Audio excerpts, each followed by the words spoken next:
Welcome to news alert. BRS అధినేత మాజీ ముఖ్యమంత్రి కల్వకుంట్ల చంద్రశేఖరరావు కాంగ్రెస్ పార్టీపై తీవ్రస్థాయిలో విరుచుకుపడ్డారు. ఆనాడైనా ఈనాడైనా ఏనాడైనా తెలంగాణకు అసలైన విలన్ నెంబర్ 1 కాంగ్రెస్ పార్టీయేనని ఆయన ఘాటుగా వ్యాఖ్యానించారు. బీఆర్ఎస్ పార్టీ సిల్వర్ జూబ్లీ వేడుకల సందర్భంగా వరంగల్ జిల్లా ఎల్కతుర్తిలో ఆదివారం నిర్వహించిన భారీ బహిరంగ సభలో కేసీఆర్ పాల్గొన్నారు. ఈ సందర్భంగా ఆయన ప్రసంగించారు. తెలంగాణ ఉద్యమ చరిత్రను, కాంగ్రెస్ పార్టీ పాత్రను కేసీఆర్ తన ప్రసంగంలో ప్రధానంగా ప్రస్తావించారు. తెలంగాణ హైదరాబాద్ స్టేట్ గా ఉన్నప్పుడు ప్రజల అభిష్టానికి వ్యతిరేకంగా బలవంతంగా ఆంధ్రతో కలిపింది కాంగ్రెస్ పార్టీ. ఆనాటి ప్రధాని జవహర్లాల్ నెహ్రూ అని కేసీఆర్ ఆరోపించారు. 1969లో ప్రత్యేక తెలంగాణ ఉద్యమం ఉవ్వెత్తున ఎగిసిపడినప్పుడు నాటి ఇందిరాగాంధీ ప్రభుత్వం 400 మంది తెలంగాణ బిడ్డలను పిట్టల్లా కాల్చి చంపిందని ఆయన విమర్శించారు. ఏం దౌర్భాగ్యం ఇది! ఎటువంటి శని నెత్తి మీద పెట్టుకున్నాం మనం. మీరందరూ ఆలోచన చేయాలి. భూముల ధరలేటు పోయినాయి, కరెంట్ ఎక్కడ ఎవడెత్తుకపోయా. మిషన్ భగీరథ అసెంబ్లీలో నిలబడి ఛాలెంజ్ చేసిన నేను 5 ఏళ్ల లోపల ప్రతి ఇంట్లో నల్లా పెట్టి నీళ్ళు ఇవ్వకపోతే మళ్ళా ఎలక్షన్ల పార్టీ మేము నిలవడం, ఓట్లు అడగము అని చెప్పిన నేను. ఎవరు చెప్పాలి? దమ్మున్నోడే చెప్పాలి. చేసి చూపించినాం, నడిపించినాం. ప్రతి ఇంట్లో నల్లా పెట్టినాం. కృష్ణా గోదావరి నీళ్లు తెచ్చి ప్రతి ఇంటి ముందర దుంకిచ్చినాం. అది మీరందరూ దానికి సాక్ష్యం. ఇలాగా మంచినీళ్ళు కట్నే ఇల్లు పెట్టినపోయి ఉన్న పథకం కేసీఆర్ ఆయమల్ని అయిపోయింది. ఇంకా మంచినీళ్ళు కూడా ఏ శాతం అయితే లేదా? మేము ఇంత సిపాయిలం అంత సిపాయిలం అని ఎగిరెగిరి దుంకితే మాట్లాడితే మంచినీళ్ళు ఇచ్చే కూడా శాతం అయితే లేదా?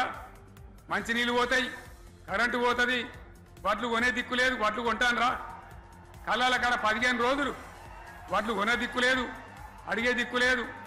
సర్కారు కొనకపోతే దిక్కుమాలని దేవుడా అని ప్రైవేట్ మిల్లర్లకు అమ్ముకుంటున్నాం. మళ్ళీ అక్కడ దళారీలు, అక్కడ దోపిడీ, మళ్ళా రైతాంగం దోపిడీకి గురవుతున్నది. మళ్ళా 2014 కంటే ముందటి పరిస్థితులు వస్తూ ఉన్నాయి. ఆ విధంగా ఎందుకు జరుగుతూ ఉంది? ఇది ఎవరి అసమర్థత? కాంగ్రెస్ ప్రభుత్వం యొక్క అసమర్థత కాదా? ఈ కాంగ్రెస్ కాటేయడం కాదా? నేను ఒక్కటే మాట మిమ్మల్ని కోరుతా ఉన్నా, ప్రజలకు నేను అడుగుతా ఉన్నా. పేదలు గుడిసెలు వేసుకుంటారు, ప్రభుత్వ జాగాలలో పాపం తెలిసి తెలియక కొన్ని వేసుకుంటారు. బీఆర్ఎస్ గవర్నమెంట్లో హైదరాబాద్తో సహా, వరంగల్తో సహా అనేక పట్టణాలలో, అనేక ప్రాంతాలలో రాష్ట్ర వ్యాప్తంగా లక్షలాది మందికి మేము పట్టాలు ఇచ్చినాం. బుల్డోజర్లు పెట్టి, జేసీబీలు పెట్టి మేము చెరువులలో పూడికెళ్ళి తీస్తే వీళ్ళేమో హైడ్రా అని మన బొందా అని పెట్టి పేదల ఇండ్లు కూడా కొడతా ఉన్నారు. ఆనాడు చెరువు పూడికెళ్ళి తీసిన బుల్డోజర్లు ఇలా పేదల ఇండ్లు కూడా కొడతా ఉన్నాయి. ఇవన్నీ మనం చూస్తూ ఉన్నాం. చూసి మౌనంగా ఉందా?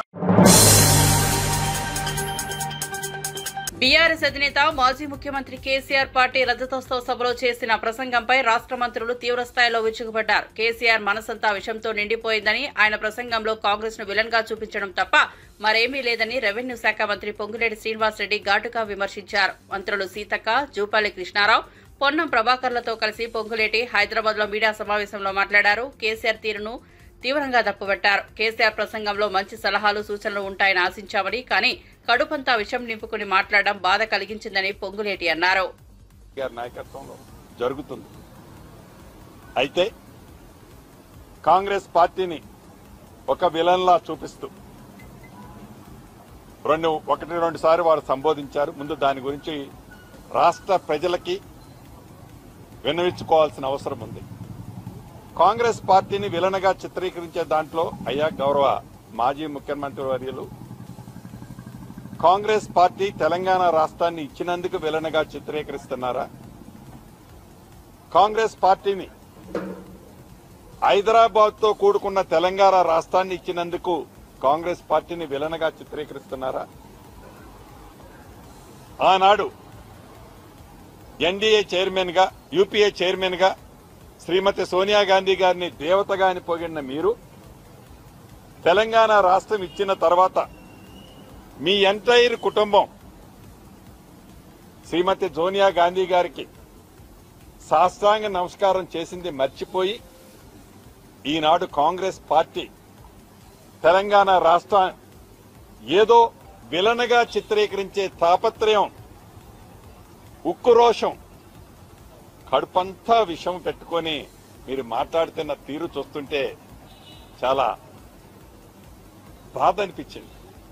మీరు తెలంగాణ ప్రజల కోసం ఆవేదన పడుతున్నారా, బాధపడుతున్నారా? మీరు ఆ వేదిక మీద చెప్పినట్లు ఏదో బాధపడిపోతున్నట్లు మీరు మాట్లాడే తీరు చాలా నవ్వు కూడా వచ్చింది. ఈ వేదిక ద్వారా వారిని కొన్ని ప్రశ్నించాలనుకుంటున్నా.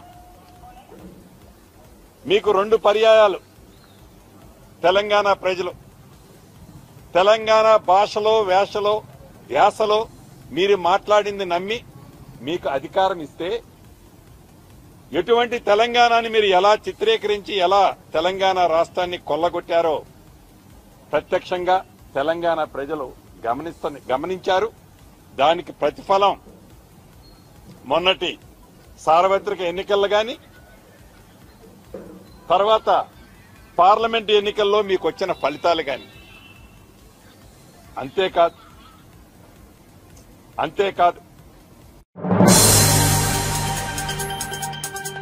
బీఆర్ఎస్ రజతోత్సవ సభపై మంత్రి సీతక్క తీవ్ర వ్యాఖ్యలు చేశారు. కేసీఆర్ రజతోత్సవ సభలో విజయాల గురించి కాకుండా తన బాధలు మాత్రమే వ్యక్తం చేశారని విమర్శించారు. ఒక నాయకుడు ప్రజల కష్టాలపై బాధపడాలి, కానీ తన కుటుంబ సభ్యులను బహిరంగంగా ఆవేదనగా చాటుకోవడం దారుణమన్నారు.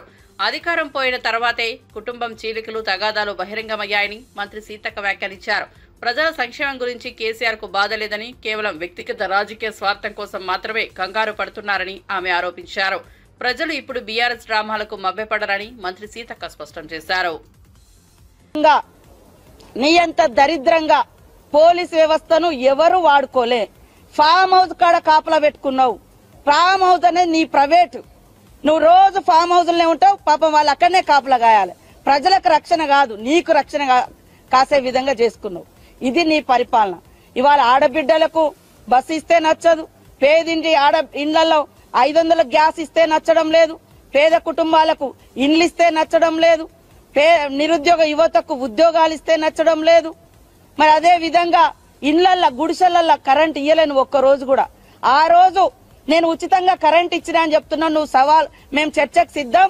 కరెంటు బిల్లులు కూడా కట్టకుండా 60,000 కోట్ల రూపాయలు 60,000 కోట్ల రూపాయలు బకాయి పెట్టిపోయినవయ్యా. ఇవాళ అప్పులు తెచ్చడం గొప్ప అని చెప్తున్నావు. ఇవాళ మొత్తం అమ్మేసి అప్పులు చేసి ఇవాళ ఆ భారం అంతా ఈ ప్రభుత్వం మీద మోసి ఇవాళ మొసలి కన్నీరు, ఒక నియంత వచ్చి మొసలి కన్నీరు గారుస్తున్నారు. 10 ఏళ్లలో నువ్వు ధర్నా చౌకను కూడా ఉంచలేదు. ఇవాళ మళ్ళా నీ సిగ్గుగా వచ్చి నీ బిడ్డ కొడుకు అల్లుడు వచ్చి అక్కడ ఇందిరా పార్కు కాడ మేము ఓపెన్ చేసినటువంటి ధర్నా చౌకను వాడుకొని ధర్నాలు చేస్తారు, మొసలి కన్నీళ్లు గారుస్తున్నారు. ఇవాళ బహిరంగ సభను అడ్డుకోవడానికి ప్రయత్నించడం అంటున్నారు. మేము అడ్డుకునే ప్రయత్నం చేస్తే ఆ సభ జరుగునా? ఆ స్థలం నీకు వచ్చినా? అక్కడ అనేక వాగులు, అదే విధంగా చెరువులు, కాలువలు, గవర్నమెంట్ కాలువలు కూడా నిస్సిగ్గుగా పూర్తి చేసి ఇవాళ మరి సభ పెట్టుకున్నారంటే ప్రభుత్వం ఒక ప్రజాస్వామిక ప్రభుత్వం కాబట్టి ఆలోచించి ఇవాళ పర్మిషన్ ఇస్తే ఇవాళ మొసలి కన్నీళ్లు గార్చడం కోసం రాష్ట్రం ఆగమైంది. రాష్ట్రం ఎందుకు ఆగమైందా? నీ కుటుంబం అధికారం పోయింది కాబట్టి నువ్వు ఆగమైనటువంటి బాధలో నువ్వు ఉన్నావు. ఇవాళ అసెంబ్లీ అనేది రాష్ట్రానికి ఒక దేవాలయం. చట్టాలు చేసేటువంటి, సంస్కరణలు తెచ్చేటువంటి మరి గొప్ప చర్చా వేదిక అసెంబ్లీ అనేది. కానీ ఈరోజు అసెంబ్లీని కూడా సొల్లు కబురు అన్నావంటే, అంటే సొల్లు కబురు అన్నటువంటి ఈ మాజీ ముఖ్యమంత్రికి, ఈ కేసీఆర్ కు మళ్ళీ అసెంబ్లీలో అడుగుపెట్టే అర్హత ఉందా? అసలు ఆ పార్టీ వాళ్ళు అసెంబ్లీలో అడుగుపెట్టే అర్హత ఉందా నేను అడుగుతున్నా. అంటే మీకు అధికారం ఉంటేనే అసెంబ్లీకి వస్తారు, అధికారం లేకుంటే అసెంబ్లీకి రావంటే అసలు నువ్వేం నాయకుడు అంటున్నా? ప్రజల తరపున అధికారం ఉన్నా లేకున్నా ప్రజల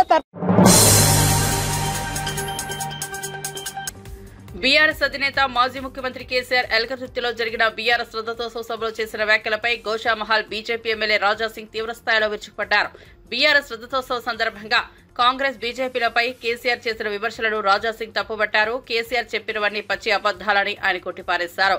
గతంలో ప్రధాని నరేంద్ర మోదీ దేవుడంటూ ఆకాశాన్నెత్తిన కేసీఆర్ ఇప్పుడు నిధుల విషయంలో విమర్శలు చేయడం హాస్యాస్పదంగా ఉందని రాజాసింగ్ అన్నారు. అప్పుడు మోదీ దేవుడు, మరి నిధులు ఎందుకు అడగలేదు, భయపడ్డారా అంటూ ఆయన ప్రశ్నించారు. అసెంబ్లీలో తాను నిధుల గురించి ప్రశ్నించినప్పుడు కూడా కేసీఆర్ తప్పుడు సమాధానాలు ఇచ్చారని రాజాసింగ్ గుర్తు చేశారు.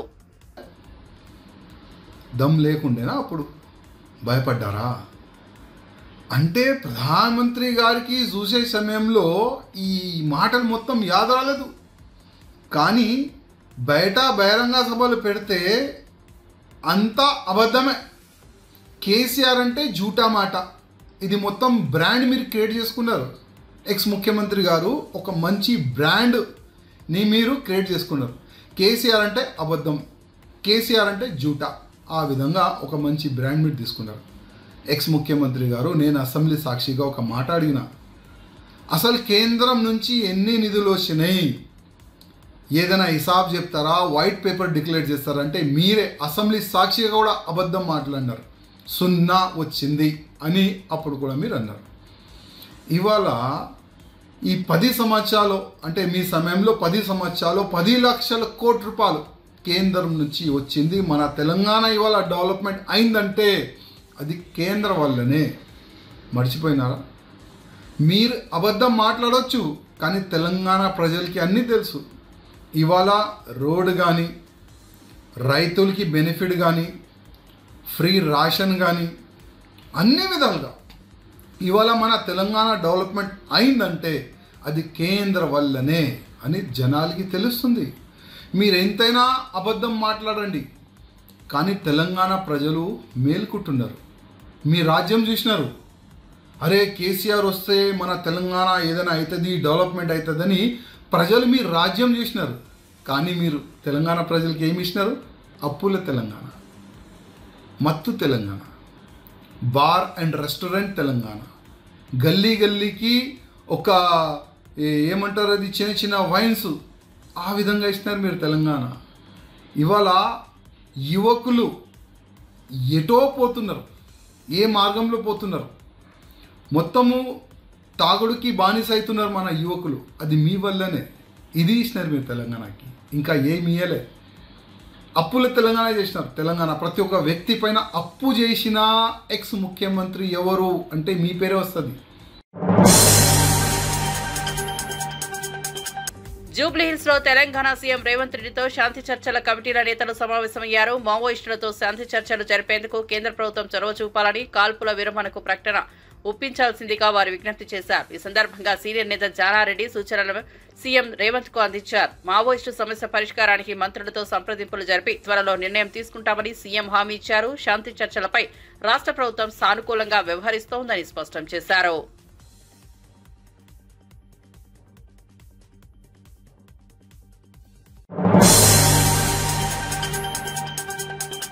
బీఆర్ఎస్ రథోత్సవ సభలో కేసీఆర్ చేసిన విమర్శలకు కాంగ్రెస్ ఎమ్మెల్సీ అద్దంకి దయాకర్ కౌంటర్ ఇచ్చారు. కేసీఆర్ ప్రసంగం కొత్త సీసాలో పాత సారా తాగేలా ఉందని ఎద్దేవా చేశారు. బీఆర్ఎస్ పాలనలో 7 లక్షల కోట్ల అప్పు చేసి రాష్ట్రాన్ని దోచుకున్నారని ఆరోపించారు. ఉచిత బస్సు, గ్యాస్, రాజీవ్, యువ వికాసం, ఎస్సీ వర్గీకరణ, సన్న బియ్యం వంటి పథకాలు ప్రారంభించి ప్రజలకు మేలు చేస్తున్నామని తెలిపారు. బీఆర్ఎస్ చేసిన ఆర్థిక విధ్వంసాన్ని సీఎం రేవంత్ రెడ్డి నేతృత్వంలోని కాంగ్రెస్ ప్రభుత్వం సరిచేస్తోందని స్పష్టం చేశారు. ప్రజలకు నిజాలు తెలియడానికే కాంగ్రెస్ పార్టీ కట్టుబడి ఉందని అద్దంకి చెప్పారు. అంశాలను వాటిని ముందు పెట్టి ప్రజల ముందు పెట్టి ఆయనయా అంటే నీ ప్రజలు ఆయన ఎందుకు చెప్తారు? నీ జనమేనా? నువ్వేం చెప్తారో వాళ్ళు అదే చెప్తారు. ఇవాళ రాష్ట్రాన్ని ఆర్థిక అధోగతి పాలు చేసి ఆర్థిక విధ్వంసం వైపు నువ్వు తీసుకపోతే దాన్ని గాడిలో పెట్టుకుంటూ తెలంగాణ ప్రజలకు ఒక సంరక్షకుడిగా ఇవాళ రేవంత్ రెడ్డి గారు చేస్తున్న ప్రయత్నం మీలాంటి వాళ్ళకి కనబడదు. ఎందుకంటే మీరు ఫామ్ హౌస్లోనే ఉంటారు కాబట్టి మీకు మీ మీడియా, మీ సోషల్ మీడియా, మీ ఇన్ఫ్లుయెన్సర్స్, మీ ప్రాపగండా టీం చెప్పిందే మీకు తెలుస్తుంది. కానీ తెలంగాణ ప్రజలు ఏమనుకుంటారు ఒక్కసారి పోయి మీరు ఊర్లలో అడిగితే సన్నబియ్యం ఎట్లా నడుస్తున్నది, బీసీలకు చట్టసభలో రిజర్వేషన్లకు సంబంధించి కానీ, స్థానిక సంస్థల రిజర్వేషన్ల గురించి కానీ, అటు రాహుల్ గాంధీ గారు కానీ ఇటు రేవంత్ రెడ్డి గారు కానీ ఎట్లా పోరాడుతున్నది, ఏండ్ల తరబడి నిరీక్షణతో ఉన్న ఇవాళ ఎస్సీ వర్గీకరణ మీ కాలంలో ఏమైంది, ఇప్పుడు ఎంత త్వరితగతిన అయింది, ఇవన్నీ కూడా ప్రజలు చెప్తారు. ఇలా మీకు దమ్ముంటే ఉచిత బస్సు మీకు అబాస్ పాలైనట్టు కనిపిస్తుంది కదా, మీరు ఉచిత బస్సు ఇవ్వడం అనేది తప్పు అని చెప్పేసి మీరు రెజల్యూషన్ చేయండి. ఉచిత గ్యాస్ 500 రూపాయల గ్యాస్ సిలిండర్కి ఇవ్వడం తప్పు అని చెప్పి మీరు రిజల్యూషన్ చేయండి. 200 యూనిట్ల వరకు కరెంటు ఉచితంగా ఇవ్వడం తప్పు అని చెప్పి రిజల్యూషన్ చేయండి. ఉద్యోగాల కోసం ఇలా వెంపర్లాడుతున్న యువతకు మేము ఇలా 52,000 పైచిలకు ఉద్యోగాలు ఇచ్చినాం. ఇప్పుడు 32,000 పైచిలకు ఉద్యోగాలకు నోటిఫికేషన్ వేసిండు. ఈ రిజర్వ్ మీ ముఖాలకు 5 సంవత్సరాల కాలంలో మీరు చేసింది ఏందో మీరు ఆత్మపరిశీలన చేసుకోండి. పరస్పరం ఏమంటారు కదా, స్వయం డబ్బా పరనింద. ఇది తప్పితే మీ దాంట్లో ఏముందనేది మీరు ఆలోచించుకోవాల్సిన సందర్భం వచ్చింది. నీ ఒక్కని స్పీచ్ కొరకు ఇన్ని రోజులుగా తెలంగాణలో ఉన్న మీ పార్టీ నాయకులను, అటు వరంగల్లో ఉన్న వాళ్ళని ఎన్ని తిప్పలు పెట్టిండ్రు. ఎడ్ల బండ్లు అన్నారు, సైకిళ్ళు అన్నారు. మీ ఒక్కరి స్పీచ్ కొరకు ఇన్ని రోజులు వినలేదని చెప్పి కొత్తగా ఏదో మాట్లాడుతుండ్రని చెప్పి అలా వరంగల్ ప్రజలనే కాదు తెలంగాణ ప్రజలంతా కూడా హింసరాజుగా హింసించిన మీ యొక్క స్పీచ్ చూస్తే ఇంకెప్పుడు మీరు మారుతారు? ఎక్కడున్నాడు రేవంత్ రెడ్డి గారు? ఎక్కడున్నది కాంగ్రెస్ పార్టీ? ఎక్కడ ఉన్నది రాహుల్ గాంధీ ఆలోచన విధానం? మీరు ఎక్కడ ఉన్నారు? నిన్న భారత్ సమ్మిట్లో చేసిన రెజల్యూషన్స్, హైదరాబాద్ డిక్లరేషన్ సంబంధించిన రెజల్యూషన్స్ అర్థమన్నా తెలుసా మీకు కనీసం? జస్టిస్ ఫర్ వాట్ అనేది. కంపెనీకి భూముల కేటాయింపులపై కూటమి ప్రభుత్వంపై మాజీ మంత్రి సీదిరి అప్పలరాజు తీవ్ర విమర్శలు చేశారు. ఎంతమంది ప్రశ్నించినా ప్రభుత్వం మౌనం వహిస్తోందని ఆరోపించారు. అయితే ఉర్సా సంస్థ స్పందించి నోటు విడుదల చేయడం హాస్యాస్పదమని చెప్పారు. ₹1 కోటి చొప్పున 3.5 ఎకరాలు, 50 లక్షల చొప్పున 56.5 ఎకరాలు కోరితే ప్రభుత్వం వెంటనే ఆమోదించిందని వెల్లడించారు. రాష్ట్ర ప్రజల ఆస్తులను ఇలా తగలబెడతారా అని ప్రశ్నించారు. 5 నెలలుగా ఇవాల్యుయేషన్ జరిపినట్టు చెప్పినా ఉర్సా కస్టమర్స్ ఏర్పాట్లయితే కేవలం 2 నెలల క్రితమేనని ఎండగట్టారు. కంపెనీ వాడు ఒక నోట్ రిలీజ్ చేశాడు. Ursa pouring India AI revolution అని చెప్పి ఒక నోట్ రిలీజ్ చేసి, నోట్లో 2 పాయింట్లు మనం చాలా ప్రధానంగా గమనించాల్సినటువంటి పాయింట్లు ఇవి. ఈ రాష్ట్రంలో ఉన్నటువంటి యువకులు మేధావులు గమనించాల్సినటువంటి అంశం ఇది. ఆయన చెప్పినటువంటి మాట, ఉర్సా వాళ్ళు రిలీజ్ చేసినటువంటి మాట ఏంటంటే, we did not receive the land for 99 paisa per acre. Our proposal was, అంటే their proposal, Ursa clusters proposal was 1 crore per acre for 3.5 acres and 50 lakhs per acre for 56.5 acres. వాళ్ళు proposal పెట్టారట. ఆ 3.5 ఎకరాలేమో ఎకరా ₹1 ఇవ్వండి, hill 3లో కాపులపాడులో 56.5 ఎకరాలు ఎకరా 50 లక్షలకి ఇవ్వండి అని వీళ్ళు ప్రపోజల్ పెడితే గవర్నమెంట్ వెంటనే దాన్ని అప్రూవ్ చేసిందట. అంటే గవర్నమెంట్కి అక్కడ ఉన్నటువంటి రేట్ ఏంటో, అక్కడ ఉన్నటువంటి స్టాటిస్టిక్స్ ఏంటో, అక్కడ ఉన్నటువంటి కాస్ట్ ఎఫెక్టివిటీ ఏంటో గవర్నమెంట్ ఆలోచించదా? ఎవరో ఊరు పేరు లేని వాళ్ళు మాకు 25 లక్షలు 50 లక్షలు ల్యాండ్ ఇవ్వండి అంటే మీరు అంతే రేటుకి క్యాబినెట్ అప్రూవ్ చేస్తుందా? ఇదేనా క్యాబినెట్ పని? ఈ రాష్ట్ర ప్రభుత్వ ఆస్తుల్ని ఇలాగే తగలబెట్టేస్తారా మీరు? రాష్ట్ర ప్రభుత్వ ఆస్తులు ప్రజల ఆస్తులు ఇలాగే తగలబెట్టేస్తారా మీరు? రాష్ట్ర ప్రభుత్వం నిర్ణయించలేదా ధర? ఇక్కడ ఇది మనందరం గమనించాలి. వాళ్ళు ప్రపోజ్ చేశారు మాకు ఈ రేటుకి ఇవ్వండి అంటే రాష్ట్ర క్యాబినెట్ అప్రూవ్ చేసింది. ఎప్పుడైనా ఇది విన్నాం? ఇది మనం మాకు ల్యాండ్ కావాలని ఎవరైనా ప్రపోజల్ పెట్టుకుంటారు, మాకు ఈ రేటుకి ఇస్తే మాకు కంఫర్టబుల్ అని అనుకుని అంటారు. అది రాష్ట్ర ప్రభుత్వం రేట్ నిర్ణయించి, అక్కడ ఉన్నటువంటి పరిస్థితులు నిర్ణయించి ఈ రేటుకి మీకు ఇస్తున్నాము అని చెప్తుంది. వాళ్ళు ప్రపోజ్ చేశారంటే వీళ్ళు అప్రూవ్ చేశారు. ఇంకొక మాట అది కదా, over a period of 5 months Ursa underwent multiple stages of evaluation, including Jammu కాశ్మీర్లో పర్యాటక రంగాన్ని లక్ష్యంగా చేసుకుని తీవ్రవాదులు దాడి చేశారని Mahabubnagar BJP MP, BJP జాతీయ ఉపాధ్యక్షురాలు డీకే అరుణ అన్నారు. ఆర్టికల్ 370 రద్దు చేసి జమ్మూ కాశ్మీర్ ప్రజలకు పర్యాటక రంగం ద్వారా జీవనోపాధి కల్పించిన ప్రధాని మోదీ అభివృద్ధిని తీవ్రవాదులు జీర్ణించుకోలేక ఈ దాడికి పాల్పడ్డారని చెప్పారు. కోట్లాది భారతీయులు జమ్మూ కాశ్మీర్ సందర్శించిన నేపథ్యంలో ప్రజలు స్వయం ఉపాధి సంపాదిస్తున్న దృశ్యాలను ఓర్చుకోలేక ఉగ్రవాదులు కుట్రలు చేస్తున్నారని అన్నారు. బాధితులకు పూర్తి న్యాయం చేయాలని, తీవ్రవాదులను మట్టుబెట్టే వరకు ప్రధాని మోదీ పోరాడతారని స్పష్టం చేశారు. దాడి ప్రపంచానికంతా, భారతదేశమే కాదు ప్రపంచాన్ని అంతా కూడా దిగ్భ్రాంతి కలిగించింది. తలుచుకుంటేనే ఆ ఘటనను ప్రతి ఒక్కరికి కూడా రక్తం ఉడికిపోయేటటువంటి విధంగా, ప్రతి ఒక్క భారతీయుడు ఈరోజు రక్తం ఉడికిపోయేటటువంటి విధంగా సంఘటన అందరం కూడా దాన్ని ఫీల్ అయినా. ఈరోజు కాశ్మీర్ భాగం భారత్ లో నరేంద్ర మోదీ గారి ప్రభుత్వం ఎన్నికల కంటే ముందు E70 ఆర్టికల్ ని రద్దు చేస్తామనే ఎన్నికలకు ప్రజలకు ఇచ్చిన హామీని నిలబెట్టుకుంటూ 370 ఆర్టికల్ ని రద్దు చేసిన తర్వాత అక్కడ నెలకొంటున్నటువంటి పరిస్థితులే గాని, డెవలప్మెంటే గాని, టూరిజం యొక్క అభివృద్ధి గాని, పెద్ద ఎత్తున పర్యాటకుల యొక్క పర్యటనలే గాని, ఇవన్నీ కూడా కాశ్మీర్ ప్రాంతంలో పెద్ద ఎత్తున ఉన్నటువంటి లోకల్స్ కి అంతా కూడా అంతకుముందు వాళ్ళకి ఎలాంటి ఉపాధి కూడా ఉండేది కాదు. కాశ్మీర్ లో అక్కడ ఇక్కడ అనేక సందర్భాలు జరుగుతున్నటువంటి దాడులకు అక్కడ ఉపాధి కూడా వాళ్ళకు దొరికేది కాదు. ఒక్కొక్కరికి అక్కడ ఉన్నటువంటి కొంతమంది ఉగ్రవాదులు లోకల్ గా పిల్లలకు, లోకల్ గా ఉన్నటువంటి వాళ్ళకు 500 అదే ఇచ్చి రాళ్ళు వేపించడము అట్లాంటి పనులు చేసేటటువంటి వాళ్ళు. ఈ రోజు పెద్ద ఎత్తున పర్యాటకులు రావడం ప్రారంభించిన తర్వాత భారతీయ జనతా పార్టీ 370 ఆర్టికల్ రద్దు చేసి అక్కడ ఎన్నికలు నిర్వహించి ఒక ప్రభుత్వం ఏర్పాటయ్యి ప్రజలందరికీ కూడా డెవలప్మెంట్ అనేటువంటి ఒక ఆలోచన కలిగించి పెద్ద ఎత్తున అభివృద్ధి చేసినటువంటి తరుణంలో ఈ రోజు కాశ్మీరే కాదు భారతదేశం అంతా కూడా ఈ రోజు ఒక ప్రశాంతమైనటువంటి వాతావరణంలో కాశ్మీర్ అభివృద్ధి చెందుతా ఉంటే, కాశ్మీర్ విదేశాల నుంచి పర్యాటకులు వస్తూ ఉంటే చూసి జీర్ణించుకోలేనటువంటి పాకిస్తానీ ఈరోజు ఈ ఉగ్రవాదుల దాడులను జరిపించి ఈ ప్రాంతంలో మళ్ళీ ఎవరు పర్యాటకులు రాకూడదు, ఈ ప్రాంతానికి వస్తే భయపడాలనేటువంటి ఒక భయాన్ని సృష్టించే విధంగా వాళ్ళు చేసినటువంటి దాడి భారతీయ జనతా పార్టీ కేంద్రంలో ఉన్నటువంటి ఎన్డీఏ ప్రభుత్వం, నరేంద్ర మోదీ గారి ప్రభుత్వం, దేశ వ్యాప్తంగా ఉన్నటువంటి ప్రజలందరూ కూడా కోరుకుంటా ఉన్నారు.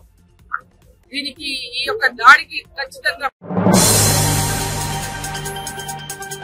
తాడేపల్లిలోని వైఎస్ఆర్సీపీ కేంద్ర కార్యాలయంలో మాజీ మంత్రి మేరుగ నాగార్జున మీడియాతో మాట్లాడారు. తల్లికి వందనం పథకాన్ని ఖజానా ఖాళీ కారణంగా అమలు చేయలేకపోతున్నారని చంద్రబాబు చెప్పడం దురదృష్టకరమన్నారు. వైఎస్ జగన్ పాలనలో విద్యకు అత్యున్నత ప్రాధాన్యం ఇచ్చి 72.919 కోట్లు ఖర్చు చేశారని గుర్తు చేశారు. ఇప్పుడు కూటమి ప్రభుత్వం చదువు పట్ల నిర్లక్ష్యంగా వ్యవహరిస్తోందని ధ్వజమెత్తారు.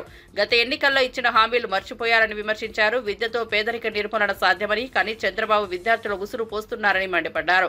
తల్లికి వందన పథకం వాయిదాలుగా ఇవ్వడం అంటే ప్రజల నమ్మకాన్ని ద్రోహించడం అని తెలిపారు. గొప్ప సంస్కరణకు ఆద్యుడయ్యాడు. కానీ ఈరోజు చంద్రబాబు నాయుడు గారు వచ్చిన తర్వాత దాని పేరు మార్చారు. తల్లికి వందనం పేరుతో ఇంట్లో ఎంతమంది ఉంటే అంతమందికి సంవత్సరానికి 15,000 రూపాయల చొప్పున, 2 పిల్లలుంటే 30,000, 3 పిల్లలుంటే 45,000, 5 పిల్లలుంటే 60,000. ఆ విధంగా ఎంతమంది పిల్లలుంటే అంతమంది పిల్లలకు తల్లికి వందనం ఇస్తానని చెప్పి ఓదరగొట్టినటువంటి పరిస్థితిని ఈ రాష్ట్రంలో చూసాం. ఒకసారి చంద్రబాబు నాయుడు గారు ఏం మాట్లాడారో, లేకపోతే ప్రస్తుత మంత్రిగా ఉన్నటువంటి రామనాయుడు గారు ప్రతి ఇంటికి వెళ్ళి సైకిల్ వేసుకొని నీకు 15,000 అని చెప్పి అలాంటి ఆలోచనలతో అందరినీ, నాట్ ఓన్లీ రామనాయుడు గారు, ఎంటైర్ తెలుగుదేశం పార్టీలో ఉన్న రాజకీయ నాయకులు రాజకీయ పబ్బం కోసం ప్రతి పిల్లవాడికి 15,000 రూపాయలు మీ ఇంట్లో ఎంతమంది ఉంటే అంత ఇస్తారని చెప్పి ఈరోజు గాలి వదిలేసినటువంటి పరిస్థితికి ఎవరు సమాధానం చెప్తారని అడుగుతా ఉన్నాం. ఒకసారి రామనాయుడు గారు ఏం మాట్లాడారు.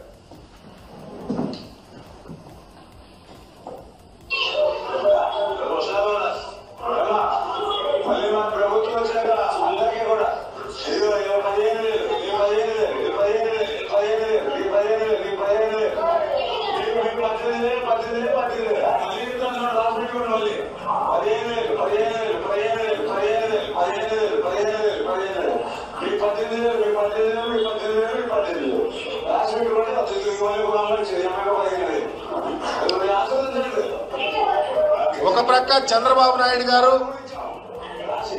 మరి ఒక ప్రక్క కూటమి నాయకులు ఈ విధంగా మాట్లాడి అధికారంలోకి వచ్చిన వెంటనే అన్ని హామీలతో పాటు ఈ తల్లికి వందనాన్ని కూడా గాలికి వదిలేస్తే చివరికి ఏం చెప్తాడు చంద్రబాబు నాయుడు గారు? ఖజానా ఖాళీ అయిందంట.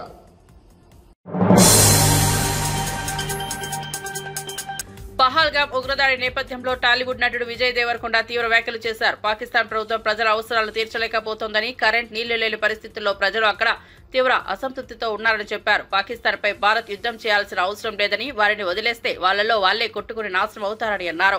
కాశ్మీర్ పూర్తిగా భారతదేశానికి చెందిందని స్పష్టం చేశారు. ఖుషీ షూటింగ్ సందర్భంగా కాశ్మీర్ ప్రజల ఆదరణ పొందారని గుర్తు చేశారు. మనమంతా కలిసికట్టుగా ఉన్న ఉగ్రవాదులు తేలిపోతారని అన్నారు. పహల్గామ్ దాడిలో మరణించిన వారికి తన ప్రగాఢ సంతాపాన్ని తెలిపారు.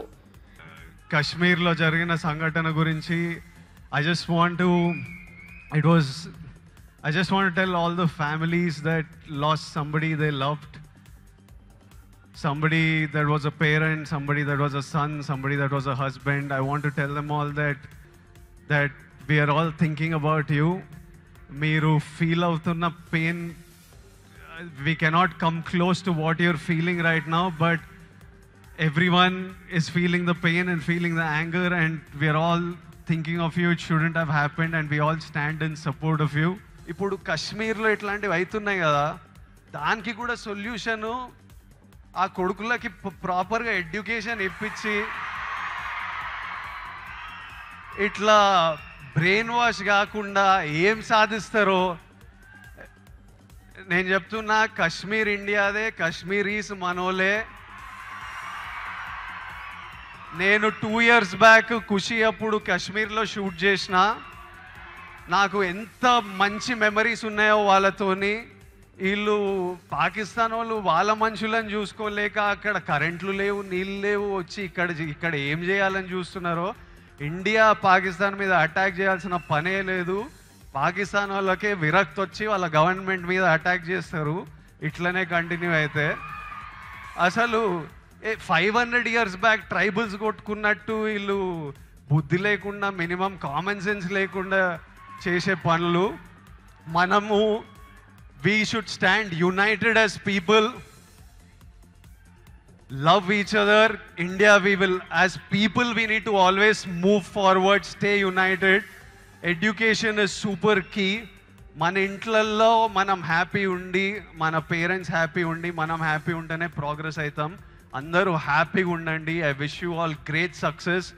May 1st, Suryana is coming to theaters with Retro. I am watching it. I hope all of you watch and enjoy it. Bhadrachalam Shri Sitaramachandra స్వామి వారి ఆలయంలో భక్తుల రద్దీ పెరిగింది. వేసవి సెలవుల సందర్భంగా భక్తులు అధిక సంఖ్యలో తరలివచ్చి స్వామివారిని దర్శించుకుంటున్నారు. భక్తులు భారీగా రావడంతో ఆలయ ప్రాంతాలన్నీ రద్దీగా మారాయి. ఎండవేడిమి దృష్ట్యా అధికారులు ఉచితంగా మజ్జిగ, మంచినీరు, భోజనం సదుపాయాలు కల్పిస్తున్నారు.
తిరుమల శ్రీవారిని సినీ నటుడు నాని, నటి శ్రీనిధి శెట్టి దర్శించుకున్నారు. శ్రీవారి సుప్రభాత సేవలో వారు పాల్గొన్నారు. టీటీడీ అధికారులు వీరికి స్వాగతం పలికి దర్శన ఏర్పాట్లు చేశారు. దర్శనం అనంతరం రంగనాయకుల మండపంలో నాని, శ్రీనిధికి పండితులు ఆశీర్వచనం చేసి స్వామివారి తీర్థ ప్రసాదాలను అందజేశారు.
దర్శనం చాలా బాగా జరిగిందండి.